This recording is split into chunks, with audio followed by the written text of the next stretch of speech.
It's Tales of the Cocktail 2013. I'm here with my good friend Anthony Caparelli, U.S. brand ambassador for Drambuie, and we're about to go do something really fun, aren't we? Yeah, we are.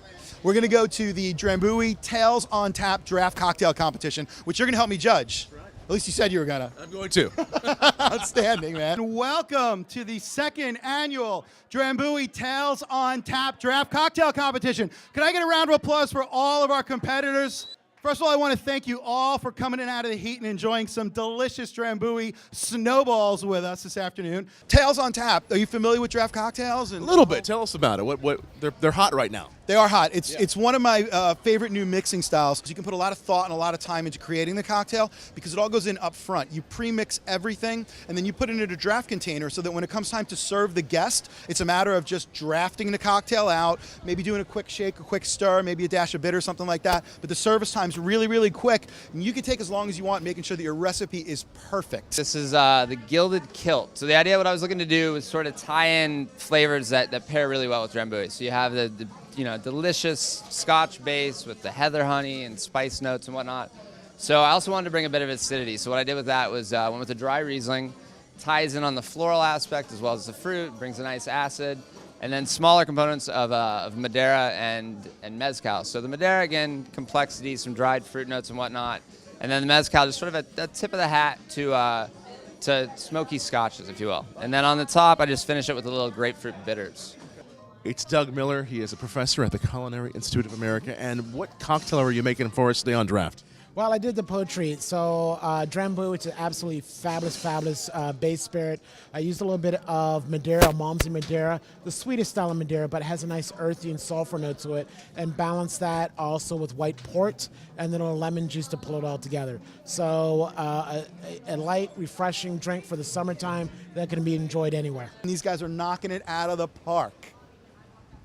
And we're seeing wine in a lot of these. Because, as I mentioned, you don't get to rely on mixers. Really, the only way to cut the spirit back is with things like wine that are low alcohol content beverages. So rather than mix like a spirit with a juice, you would mix a spirit with a wine or maybe even a fortified wine, like I said, vermouth, port, something like that. And that allows you to dilute the alcohol a little bit, but still gives you that spirit base. I want to take a minute to introduce the judging panel. Ms. Pam Wisnitzer. Pam is...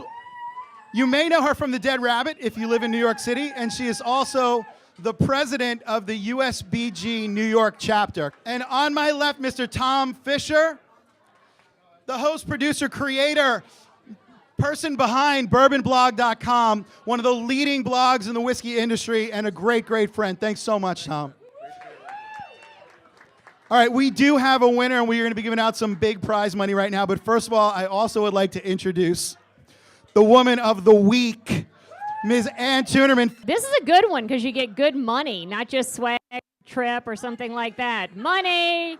Third place, a gentleman who is a former Tales of the Cocktail apprentice, and they are popping up all over and winning competitions, owning bars, Mr. Brian Mathis. Come on up. Woo! $1,500. Brian, where are you? Or we're going to take your check. Oh. Hey, there you go. Congratulations. Thank you very much. Next up is just an unbelievable gentleman, and when I saw his name on the final list, it did not surprise me. A Tales of the Cocktail presenter for many years from the Culinary Institute of America, Douglas Miller. Doug, there you go. Woo! Do they let you accept money? Can you accept money at CIA, or do you need to turn this over? All right, ready for number one? You know who it is. Oh, Nathan Green. Come on, Nathan. Yes, he does know. Look at Las Vegas getting some respect, Nathan. What do you think? Las Vegas, you're getting some respect, huh? Thank you so much. There you go. It's okay. What do you have to say for winning $5,000? I can't carry this check around because everyone from Vegas is going to make me pay for all their drinks tonight. And it's Nathan Green. He is the top prize winner today in the Drambuie Tales on Tap competition. How do you feel? I feel amazing right now. This is I took second last year, and to be able to move one spot up, to actually be invited first of all against some of the best bartenders in the U.S., just making this far is awesome. So to get first is just, it's awesome. Congratulations to you. You're bringing a lot of good flavors in this drink. What's in this drink?